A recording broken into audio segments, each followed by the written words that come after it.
Hi hello. ഇപ്പോൾ ഏത് ജന്മ കൽപ്പനയിലെ എല്ലാ പ്രിയപ്പെട്ട പ്രേക്ഷകർക്കും മെട്രോ സ്റ്റാറിലേക്ക് സ്വാഗതം. അപ്പോൾ ഇന്നത്തെ എപ്പിസോഡ് എന്ന് പറയുമ്പോൾ വളരെ നിർണായകമാണ്. അതുമാത്രമല്ല, ഇന്നത്തെ എപ്പിസോഡിൽ അശ്വിന് എത്രത്തോളം ശ്രുതിയോട് ഇഷ്ടമുണ്ട് എന്ന് നമുക്ക് അറിയാനായിട്ടും സാധിക്കും. അതിൻ്റെ കൂടെ തന്നെ ഷ്യാമിൻ്റെ ചതി കാരണം ശ്രുതിയുടെയും ഷ്യാമിൻ്റെ വിവാഹം ഇന്ന് ഉറപ്പിക്കാൻ വേണ്ടിയിട്ട് പോവുകയാണ്.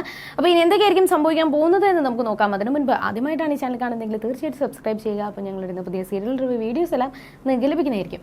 അങ്ങനെ ശ്രുതി പറയുന്നുണ്ട്, താൻ ഒരിക്കലും ഒരു തെറ്റും ചെയ്തിട്ടില്ല, ഒരു വിഷവും ആ ഒരു ജ്യൂസിൽ കലക്കിയിട്ടില്ല, എനിക്ക് അപ്പോൾ തെറ്റിദ്ധാരണ മൂലം ഞാൻ ചെയ്തു പോയതാണ് എന്ന് പറഞ്ഞതിന് ശേഷം വിശ്വസിപ്പിക്കാൻ വേണ്ടിയിട്ടാണ് ശ്രുതി ആ ഒരു ജ്യൂസ് എടുത്ത് കുടിച്ചത്.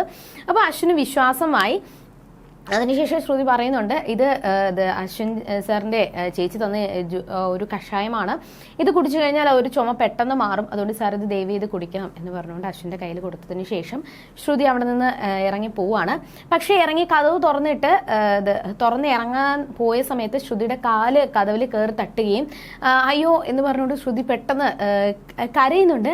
പക്ഷെ ഇത് കണ്ടപ്പോൾ അശ്വിൻ്റെ ആ ഒരു അത്രയും നേരം ശ്രുതിയോട് ദേഷ്യപ്പെട്ട് നിന്ന് അശ്വിൻ്റെ മുഖം വല്ലാതെ മാറിപ്പോയി. അയ്യോ എന്ത് പറ്റി എന്ന് പറഞ്ഞു ഓടി വന്ന് അശ്വിൻ ശ്രുതി ഇങ്ങനെ ചേർത്ത് പിടിച്ചതിന് ശേഷം പതുക്കെ പിടിച്ചെണീപ്പിക്കുകയാണ്. അപ്പോൾ അത്രത്തോളം അശ്വിന് ശ്രുതിയോട് ഇഷ്ടമുണ്ട്. പക്ഷെ ചില സാഹചര്യങ്ങൾ കൊണ്ട് അശ്വിൻ ദേഷ്യപ്പെടുവാണെങ്കിൽ പോലും എന്തെങ്കിലും സംഭവിച്ചു കഴിഞ്ഞാൽ അല്ലെങ്കിൽ എന്തെങ്കിലും ആപത്താണെന്ന് പറഞ്ഞു കഴിഞ്ഞാൽ ഒരിക്കലും അശ്വിൻ അത് സഹിക്കാൻ വേണ്ടി പറ്റത്തില്ല. അങ്ങനെ അവസാനം കുഴപ്പമില്ല സാർ, വേറെ കുഴപ്പമൊന്നുമില്ല സാർ, എന്തായാലും ആ ഒരു ജ്യൂസ് മറക്കാതെ കുടിക്കണം എന്ന് പറഞ്ഞിട്ട് ശ്രുതി പുറത്തോട്ട് ഇറങ്ങിപ്പോയി. അങ്ങനെ പുറത്തോട്ട് ഇറങ്ങിപ്പോയെങ്കിലും അശ്വിൻ്റെ മനസ്സിലൊരു സങ്കടമുണ്ട്. തന്നെ വിശ്വസിപ്പിക്കാനായിട്ടാണെങ്കിലും അവൾ ആ ഒരു ജ്യൂസ് കുടിച്ചല്ലോ, അവൾക്കിപ്പോൾ അതുകൊണ്ട് തന്നെ ചുമയുണ്ടല്ലോ എന്നൊക്കെയുള്ള ഒരു സങ്കടമുണ്ട്. ശ്രുതി പതുക്കെ താഴോട്ട് ഇറങ്ങി വന്നു. താഴോട്ട് ഇറങ്ങി വരുന്ന സമയത്ത് അഞ്ജലി ഒരു കടയിൽ പോയി പർച്ചേസിംഗ് ഒക്കെ ചെയ്തിട്ട് ലാവണ്യയ്ക്ക് അശ്വിന് ഇഷ്ടപ്പെട്ട ഒരു കളറാണ് റെഡ്. അപ്പോൾ ആ റെഡ് കളർ സാരി ലാവണ്യയ്ക്ക് വേണ്ടിയിട്ട് ദീപാവലി ഗിഫ്റ്റായിട്ട് അഞ്ജലി കൊടുക്കുകയും സന്തോഷത്തോടെ ലാവണ്യ അത് സ്വീകരിക്കുന്നുണ്ട്. ഈ ഒരു സമയത്താണ് ശ്രുതി തൻ്റെ വീട്ടിലോട്ട് പോകാനായിട്ട് ഇറങ്ങി വരുന്നത്. ആ ഒരു സമയത്ത് അഞ്ജലി പറയുന്നുണ്ട്, ശ്രുതി നിനക്ക് വേണ്ടിയിട്ട് ഞാനൊരു സാരി വാങ്ങിച്ചിട്ടുണ്ട്, ദീപാവലി ഗിഫ്റ്റായിട്ട് നിനക്ക് ഞാൻ വാങ്ങിച്ച സാരിയാണെന്നും അതിൻ്റെ കൂടെ തന്നെ ഒരു ദേവി വിഗ്രഹവും കൂടി നിനക്ക് വാങ്ങിച്ചിട്ടുണ്ട്, അതിന്റെ കൂടെ നിനക്ക് സ്പെഷ്യലായിട്ട് ഒരു കൊലുസും കൂടി ഒരു പാദസരവും കൂടി ഞാൻ വാങ്ങിച്ചിട്ടുണ്ട്, ഈ 3 ഗിഫ്റ്റ് നീ സ്വീകരിക്കണം. അത് പറഞ്ഞപ്പോൾ ആദ്യം ശ്രുതി വേണ്ടാന്ന് പറഞ്ഞു. പിന്നെ പാദസരവും കൂടി ഉണ്ടെന്ന് പറഞ്ഞപ്പോൾ ശ്രുതി പറഞ്ഞത്, അഞ്ജലി മാഡം എന്നോട് ഒരു വിരോധവും തോന്നരുത്, സാരിയും ആ ഒരു ദേവി വിഗ്രഹവും ഞാൻ സ്വീകരിക്കാം, എനിക്ക് ഒരു കുഴപ്പമില്ല, പക്ഷെ പാദസരം മാത്രം മാഡം തിരിച്ചെടുക്കണം, എനിക്ക് അത് വേണ്ട. അപ്പം അതെന്താ നിനക്ക് പാദസരം ഇഷ്ടമില്ലേ എന്ന് ചോദിക്കുമ്പോഴാണ് ശ്രുതി ആ ഒരു സത്യം പറയുന്നത്. തൻ്റെ അമ്മയും തൻ്റെ കാലിൽ ഇപ്പോൾ ഉള്ള പാദസരം എന്ന് പറയുമ്പോൾ തൻ്റെ ഏറ്റവും പ്രിയപ്പെട്ട, തനിക്ക് ഏറ്റവും ഇഷ്ടപ്പെട്ട ഒരാൾ തന്നതാണ്, അതെൻ്റെ അമ്മ എനിക്ക് തന്ന പാദസരമാണ്, അതുകൊണ്ടാണ് ആ ഒരു പാദസരത്തിൽ ഒരെണ്ണം കളഞ്ഞു പോയിട്ട് പോലും ഞാൻ അത് ഉപേക്ഷിക്കാതെ അത് കാലിൽ ഇട്ടുകൊണ്ട് നടക്കുന്നത്. അതെൻ്റെ കാലിൽ കിടക്കുമ്പോൾ എൻ്റെ അമ്മ എൻ്റെ കൂടെ ഉള്ളതുപോലെയുള്ളൊരു ഫീലിംഗ് ആണ്, അതുകൊണ്ട് എനിക്കത് വേറെ ആരെന്ത് വാങ്ങിച്ചെന്നാലും എനിക്ക് പാദസരം മാറ്റാനായിട്ട് സാധിക്കത്തില്ല എന്നൊക്കെ പറയുമ്പോൾ ലാവണ്യയ്ക്കും അഞ്ജലിക്കും മനസ്സിലായത്. അതുമാത്രമല്ല ശ്രുതി പറയുന്നത് കേട്ടോടുന്ന അശ്വിന് മനസ്സിലായി ശ്രുതിക്ക് എത്രത്തോളമാണ് തൻ്റെ അമ്മയോടുള്ള സ്നേഹമെന്ന്, താൻ ഇത്രത്തോളം ഇമോഷണലി അറ്റാച്ച്ഡ് ആണ് എന്ന് അവർക്ക് മനസ്സിലായി. അങ്ങനെ അഞ്ജലി കൊടുത്ത ഗിഫ്റ്റ് സന്തോഷത്തോടെ സ്വീകരിച്ചതിന് ശേഷം ശ്രുതി പോകുന്നതിന് മുന്നേ തന്നെ അശ്വിനെ ഒരു നോട്ടം നോക്കി. ആ ഒരു നോട്ടം എന്ന് പറയുമ്പോൾ തന്നോട് ക്ഷമിച്ചുവല്ലോ, താൻ അറിയാതെ ചെയ്ത തെറ്റാണ്, എന്നോട് ക്ഷമിക്കണം എന്നുള്ളൊരു രീതിയിലാണ് ശ്രുതി അത് നോക്കിയത്. അപ്പോൾ അത് പെട്ടെന്ന് അശ്വിൻ്റെ ഉള്ളിൽ സ്പാർക്ക് പോലെ കയറുവാണ്. അതിനുശേഷം ശ്രുതി പുറത്തോട്ട് പോയെങ്കിലും ശ്രുതിയുടെ സാന്നിധ്യം അവിടെ ഉണ്ട് എന്ന് അശ്വിൻ വിശ്വസിക്കുകയാണ്. ശ്രുതി സങ്കടത്തോടെയാണ് പുറത്തോട്ട് ഇറങ്ങിപ്പോയത്. പക്ഷെ പുറത്തോട്ട് ഇറങ്ങിപ്പോയതിന് ശേഷം പെട്ടെന്ന് ശ്രുതി ഇങ്ങനെ തിരിഞ്ഞ് തൻ്റെ മുഖത്തോട്ട് നോക്കി ഇങ്ങനെ ചിരിക്കുന്നുണ്ട്. അത് കണ്ടപ്പോൾ അശ്വിനൊരു ആശ്വാസം തോന്നി. അവൾ എന്നോട് ക്ഷമിച്ചല്ലോ, അവൾ എന്നോട് പുറത്തല്ലോ, ആ ഒരു ആശ്വാസത്തിലെ അശ്വിനും തിരിച്ച് ചിരിക്കുവാണ്. പക്ഷെ ഒരിക്കലും തൻ്റെ തോന്നൽ മാത്രമാണ്, ഒരിക്കലും അവിടെ ശ്രുതി ഇല്ലായിരുന്നു, ശ്രുതി ആ സമയത്ത് തന്നെ പോയിരുന്നു എന്ന് അശ്വിൻ അതിനുശേഷമാണ് മനസ്സിലാക്കുന്നത്. എങ്കിലും ശ്രുതി പോയിട്ട് പോലും അവിടെ ശ്രുതിയുടെ സാന്നിധ്യമുണ്ട് എന്ന് അശ്വിനൊരു ഫീൽ ചെയ്യുന്നുണ്ട്. എന്തായാലും ആ ഒരു ദീപാവലി ആഘോഷങ്ങൾ ഇങ്ങനെ നടന്നുകൊണ്ടിരിക്കുന്നുണ്ട്. ശ്രുതി തൻ്റെ വീട്ടിലോട്ട് പോയി.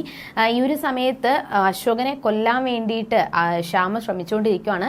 കാരണം ശ്യാമ വന്ന് അശോകനോട് സംസാരിക്കുന്നുണ്ട്. അതിൻ്റെ കൂടെ തന്നെ ശ്രുതി ജോലിക്ക് പോകുന്നത് തൻ്റെ ഭാര്യയുടെ വീടായ അഞ്ജലിയുടെ വീട്ടിലാണെന്നും അതുകൊണ്ടാണ് എനിക്ക് അങ്ങോട്ട് പോകാനായിട്ട് സാധിക്കാത്തത്, ശ്രുതി അവിടെ ഉള്ളത് കൊണ്ടാണ് എനിക്ക് അങ്ങോട്ട് പോകാൻ പറ്റാത്തത്, ശ്രുതി തിരിച്ചു വരുന്ന ദിവസങ്ങളിലാണ് ഞാൻ അങ്ങോട്ട് പോകുന്നത്, എന്തായാലും നാളെ ദീപാവലി ആയതുകൊണ്ട് അവൾ എന്തായാലും അങ്ങോട്ട് പോകത്തില്ല, ആ ഒരു സമയത്ത് എനിക്ക് എൻ്റെ ഭാര്യയുടെ കൂടെ പോയി കളിച്ച് ചിരിച്ചിരിക്കാനായിട്ട് സാധിക്കും എന്നൊക്കെ പറയുന്നുണ്ട്.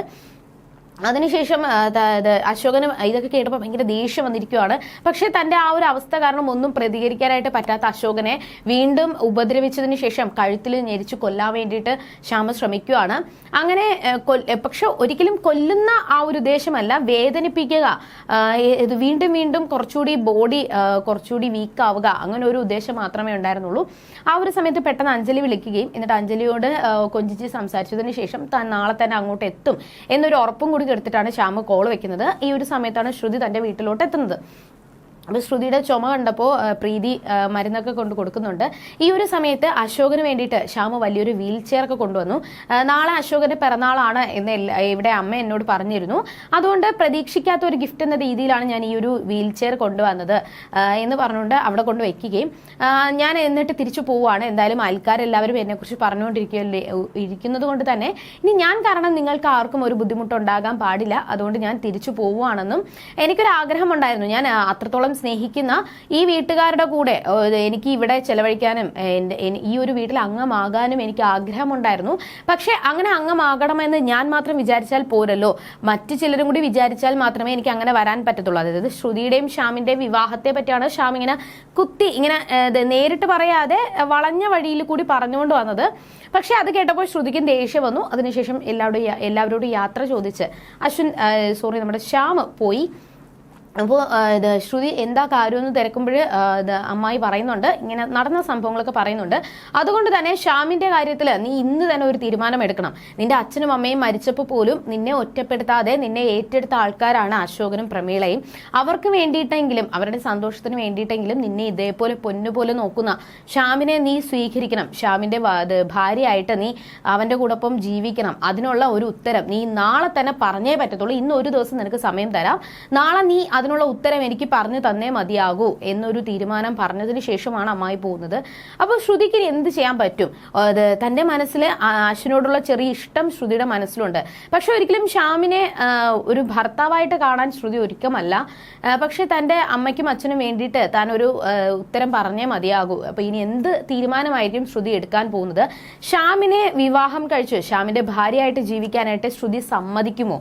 അങ്ങനെ സമ്മതിച്ചു കഴിഞ്ഞാൽ ഈ ഒരു വിവരം അറിയുമ്പോൾ അശ്വിൻ എങ്ങനെയായിരിക്കും പ്രതികരിക്കാൻ പോകുന്നത്? ഇനി ശ്യാമിന്റെ യഥാർത്ഥ മുഖംമൂടി വലിച്ചു കീറാനായിട്ട് അശ്വിന് സാധിക്കുമോ? ഇതിന് മുന്നോടിയായിട്ട് എന്തൊക്കെ പ്രശ്നങ്ങൾ നേരിടാൻ പോകുന്നുണ്ട് എന്നൊക്കെ നമുക്ക് വരുന്ന ആളുകളിൽ കണ്ടറിയാം. അതുവരേക്കും ബൈ.